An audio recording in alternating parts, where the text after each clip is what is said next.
Hello students, आज की इस वीडियो लेक्चर में हम लोग एक नए टॉपिक पर डिस्कस करने वाले हैं और जिसका नाम है potential due to uniformly charged non conducting sphere. एक समान आवेशित कुचालक गोले के कारण विद्युत विभव।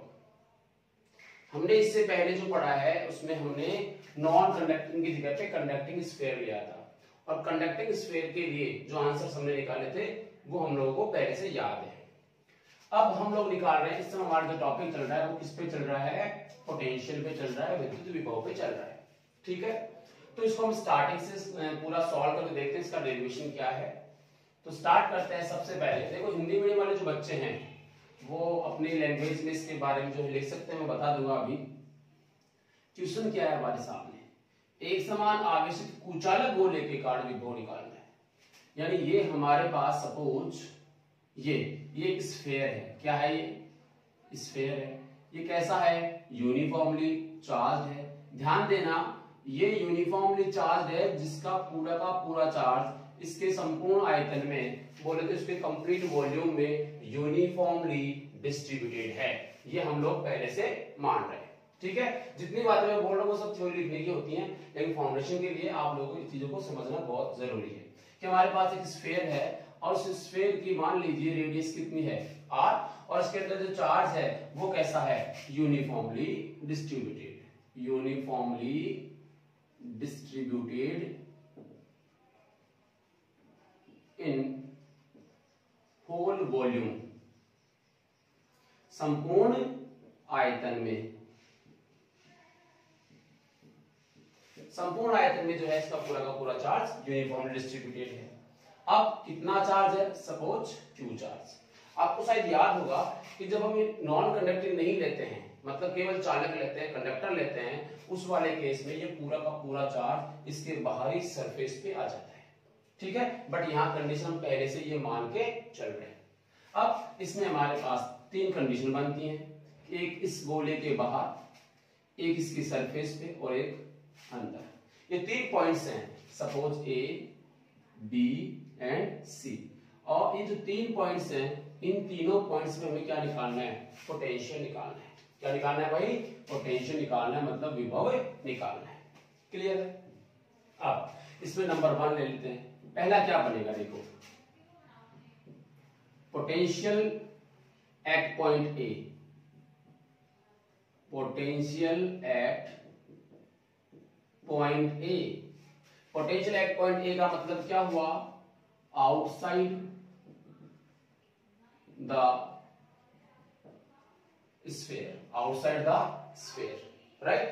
तो आउटसाइड द स्फीयर का मतलब ये हुआ कि जो हमने पहले कंडक्टिंग के लिए निकाला है वो का वही आंसर आएगा कि इन्फिनिटी से किसी चार्ज को लेके आते हैं, वो कंडीशन अगर हम लगाते हैं तो वो का वही आंसर आता है। तो यहां अगर हम बात करें V आउटसाइड, मतलब V कितना होता है आउटसाइड पे? KQ by small r। KQ by small r। r basically क्या है? डिस्टेंस। डिस्टेंस किसकी होती है? उस पर्टिकुलर पॉइंट।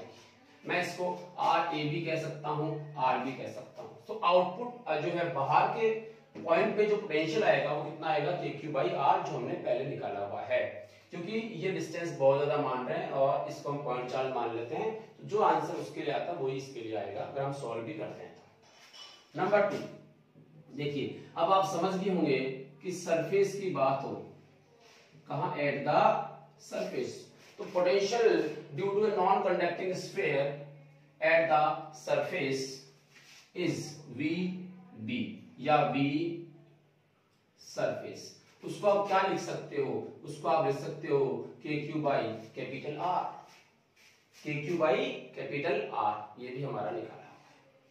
ठीक है, अब ये दो रिजल्ट्स हमने पहले निकाले हुए हैं, इसलिए मैंने इनके डेरिवेशन नहीं किए।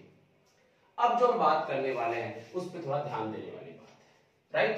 नंबर 3, यहां से हमें देखना होगा नंबर 3। देखिए नंबर 3 क्या है? Inside. Inside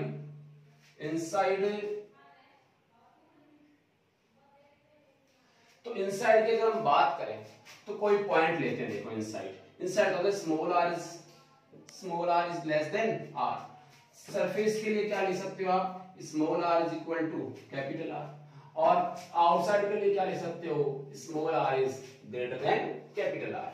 so inside the sphere की अगर हम बात करें, कोई भी पॉइंट है जो स्फीयर के अंदर है, उसके लिए अगर हम आंसर निकालते हैं तो वो कैसे होगा उसको समझते हैं।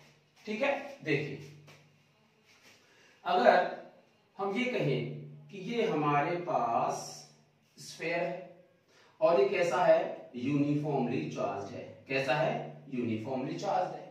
अब इस यूनिफॉर्मली चार्ज स्फीयर के अंदर कोई पॉइंट है, सपोज दिस इज सी, जो हमने यहां माना है, और ये जो डिस्टेंस होती है वो हमेशा कितनी मानते हैं, स्मॉल आर, राइट। ये स्मॉल आर हो गया। अच्छा भाई, बहुत बढ़िया। अब इस पॉइंट पे हमें पोटेंशियल निकालना है, तो एक पॉइंट कहां होगा, सोचिए। पोटेंशियल अपने आप में रिलेटिव क्वांटिटी होती है, एक जो है सापेक्ष जो है विद्युत राशि, ये सभी राशि होती है। तो यहां पर एक पॉइंट सी है और दूसरा पॉइंट कौन सा होना चाहिए, इन्फिनिटी होना चाहिए। ठीक है, तो जब हम चार्ज को इन्फिनिटी से लेके आते हैं तो उस वाले केस में हम इन्फिनिटी से मान लो यहां से लेके आए, तो यहां से लेके यहां तक ये तो आउटसाइड रहेगा। तो आउटसाइड में इलेक्ट्रिक फील्ड ना कि इलेक्ट्रिक पोटेंशियल, आउटसाइड में जो इलेक्ट्रिक फील्ड होगा that is KQ by R square. क्या होता है, KQ बाई आर स्क्वायर। तो यहां से लेके यहां तक इलेक्ट्रिक फील्ड अपने एक ही तरीके से चेंज होता है, बट अंदर सरफेस पे कितना हो जाएगा, KQ बाई कैपिटल आर, और अंदर चलेंगे तो इलेक्ट्रिक फील्ड की वैल्यू चेंज आएगी। उस चेंज के कारण यहाँ पे पोटेंशियल भी क्या आएगा, चेंज आएगा। खैर वो सब थ्योरी की बातें हैं, हम इसको फॉर्मूले से सॉल्व करते हैं। क्या बनेगा, देखो Vc माइनस V इंफिनिटी, यही हमारा फॉर्मूला होता है, Vc minus V infinity. Integration करते हैं, माइनस कहां से कहां तक, तो इंफिनिटी से कहां तक आओगे, इंफिनिटी से इस पॉइंट पे आओगे। तो इंफिनिटी से इस पॉइंट पे हम लेके आएंगे तो ये पॉइंट इससे कितने डिस्टेंस पे रहता है, r डिस्टेंस पे, तो इंफिनिटी से r हो जाएगा। अब यहाँ E डॉट dr लिखना होता है, बट E कौन सा, तो यहाँ पे E कौन सा होता है, आउटसाइड। क्या होता है, आउटसाइड, राइट। अब इसमें क्या ऐड करना होता है, तो ऐड करेंगे फिर से, तो यहाँ फिर से क्या आएगा, माइनस इंटीग्रेशन। जब यहां तक आगे, यहां से कहां चलेंगे, इस पॉइंट पे, मतलब r से लेके स्मॉल r तक चलेंगे और E डॉट dr लिखेंगे। ये E कौन सा होगा, इन, इसके अंदर इलेक्ट्रिक फील्ड यानी विद्युत क्षेत्र कितना है, ये आपने देख लिया। अब इसको हम सॉल्व करें तो ये आएगा Vc माइनस जीरो, आउट तो वही होता है KQ बाई आर स्क्वायर, और उसको हम सॉल्व कर चुके हैं पहले से। ठीक है, तो उसका आंसर तो वही आने वाला है। ठीक है, तो ये आएगा KQ बाई कैपिटल R। कितना आएगा ये, वैसे देखो अगर यहाँ स्मॉल r होता है तो क्या लिखते हैं, KQ बाई स्मॉल r, और अगर ऐसे है तो KQ बाई कैपिटल R। ये सरफेस के लिए हो गया। अब आगे चलिए, this is minus times of, आगे लिखोगे आप तो आपका आगे कितना आ जाएगा, आपका आगे आ जाएगा, इसकी वैल्यू रखनी पड़ेगी। E इन, किसी नॉन कंडक्टिंग स्फीयर के अंदर इलेक्ट्रिक फील्ड कितना होता है, जो भी हमारे पास जो कुचालक गोला होता है उसके अंदर आपको याद होना चाहिए कि विद्युत क्षेत्र का मान E इन जो होता है वो KQR बाई R क्यूब होता है। याद कीजिए, किसी भी कुचालक गोले के कारण उसके अंदर जो आपका इलेक्ट्रिक फील्ड होता है वो होता है KQR अपॉन R क्यूब। अच्छा, अगर ऐसा है तो ये यहाँ वैल्यू लिखी जाएगी, थीटा समय 0 रहेगा, तो ये आ जाएगा KQR upon R cube integration R to small r into dr, ये लिखा जाएगा। ठीक है, ये आपका लिखा जाएगा।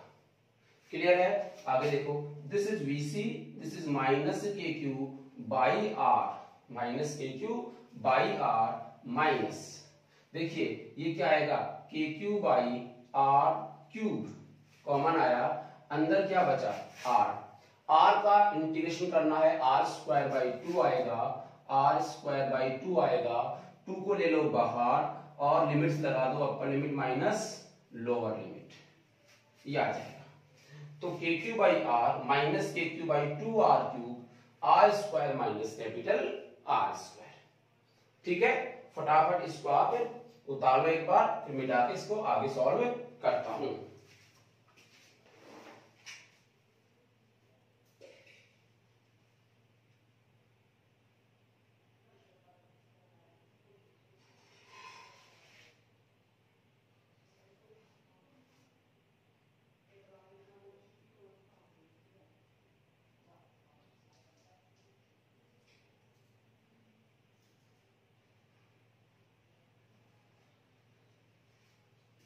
लिख लिया क्या सबने? ठीक है, चलिए।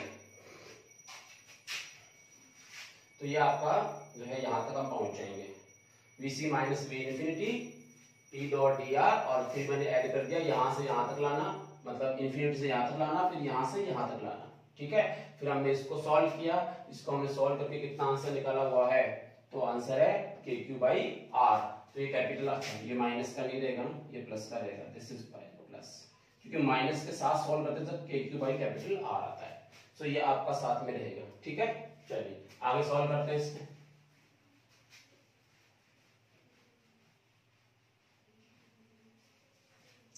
देखिए यह आ जाएगा VC, यह आएगा K Q by R minus K Q R square upon 2 R cube, minus minus क्या होगा प्लस के क्यू अपॉन, ये आर स्क्वायर को कैंसिल करेगा और यहाँ आर आएगा, नीचे कितना आएगा 2 आएगा, तो K Q by 2 R cube में ये 2 स्क्वायर कट जाएगा और आर बच जाएगा। ठीक है, तो VC इज इक्वल टू, देखो के क्यू बाई आर और के क्यू बाई आर, ये हाफ है ये 1 है, कितना हुआ दोनों को जोड़ेंगे तो 3 के क्यू बाई आर, 3 के क्यू बाई आर। ठीक है, माइनस इधर क्या बचा K Q R square by 2 R cube. तो VC की हम बात करें, जिसको हम लोग V इनसाइड बोल रहे हैं, ठीक है, वो यहां से K Q by R cube common ले लेते हैं, तो यहां बचेगा 3 R square minus R square, 3 R square minus R square. ठीक है, और ये तो आपका बाहर आ जाएगा, तो K Q upon 2 R cube 3 R square minus R square, ये क्या होगा, तो ये होगा आपका potential at inside the spherical, जो आपका स्फेयर है उसके अंदर का पोटेंशियल आ जाएगा। ठीक है, आराम से देख लें, मैंने हर जगह पे यही फॉर्मूला लगाया है, VA minus VB is equal to minus P dot D R, और यहां से A to B, B to A। ठीक है, ये मैंने फॉर्मूला सब जगह लगाया, यही हम लोग करते आ रहे हैं। क्लियर है? चलिए, तो आपको 3 फॉर्मूले याद रखने हैं। एक तो कौन सा कि आउटसाइड, यहां पर किसी नॉन कंडक्टिंग स्फीयर के कारण बाहर के किसी बिंदु पर जो पोटेंशियल होता है वो होता है के क्यू बाई आर। ठीक है, सरफेस पे जो पोटेंशियल होता है वो होता है K Q by capital R, उसकी रेडियस के यहां लिखा होता है, और इनसाइड किसी भी पॉइंट पे, यहां कहीं किसी भी पॉइंट के ऊपर जो पोटेंशियल होता है उसका फॉर्मूला होता है K Q by 2 R cube, bracket में लिखो 3 R square minus R square. यहां से कुछ थोड़ा सा आपको समझना होगा। क्या समझना होगा? तो देखिए, आपको यह समझना होगा कि इसके सेंटर पे कितना होगा, आर के साथ इसकी वैल्यू कम होती है या फिर ज्यादा। मतलब यह है कि अगर मैं यहां की बात करूं, यहां की बात करूं, यहां की बात करूं, कहीं की भी बात करूं, तो इस सेंटर से जैसे जैसे हम डिस्टेंस पे जाते हैं वैसे वैसे पोटेंशियल की वैल्यू कम होती है या फिर ज्यादा होती है। तो इसको देख के आप समझ सकते हो कि वैल्यू इंक्रीज होगी, वैल्यू क्या होगी, इंक्रीज होगी। देखो कैसे, हम लोग इसमें कुछ कंक्लूजन लेते हैं, कुछ निष्कर्ष क्या निकले, हमने जो पढ़ा उसका निष्कर्ष क्या निकला। पहली बात, यहां पे जो है एट द सेंटर, केंद्र पर विभव, कहां भाई, केंद्र पर विभव बताओ। केंद्र का मतलब कौन सा पॉइंट हुआ, ये वाला पॉइंट। अगर सी पॉइंट यहीं आ गया तो स्मॉल आर की वैल्यू कितनी हो जाएगी, जीरो। स्मॉल आर की वैल्यू कितनी हो जाएगी, जीरो। जब स्मॉल आर की वैल्यू जीरो हो जाएगी तो वी सेंटर, वी सेंटर कितना आएगा, K Q by 2r3 3r² minus zero. अब ये आर स्क्वायर इस 3 को कैंसिल कर देगा और यहां से बचेगा 3/2 के क्यू बाई आर, 3/2 के क्यू बाई आर, यस या नो, पक्का।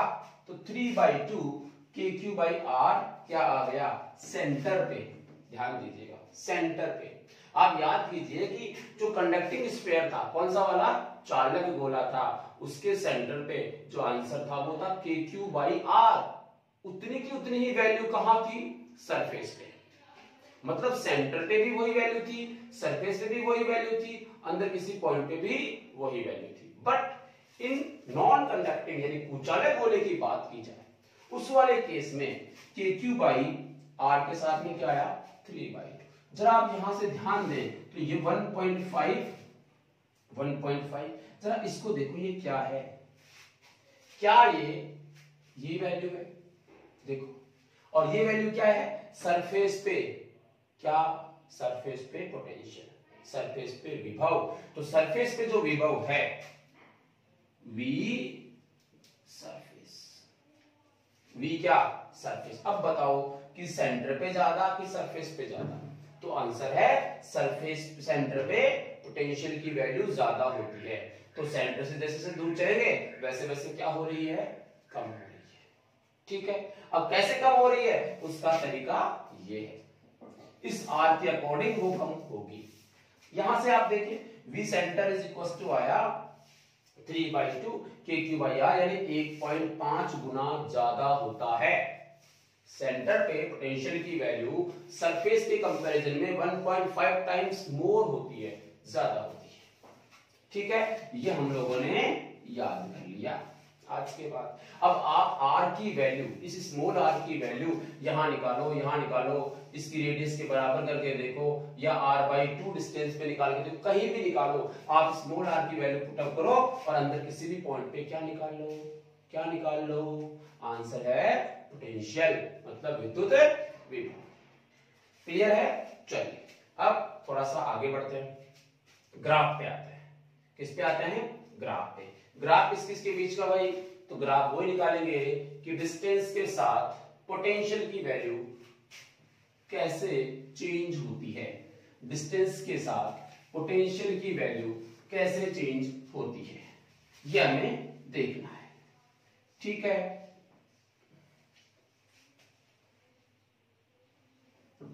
चलिए तो ये आपका था वी सेंटर, केंद्र पर विभव। ठीक है, ध्यान देना कंडक्टिंग नॉन कंडक्टिंग का फर्क आता है, उसका हमेशा याद रखिएगा। चलिए हम बात करते हैं, देखो सपोज इस तरफ हम क्या ले रहे हैं, आर, और इस तरफ क्या ले लो, वी।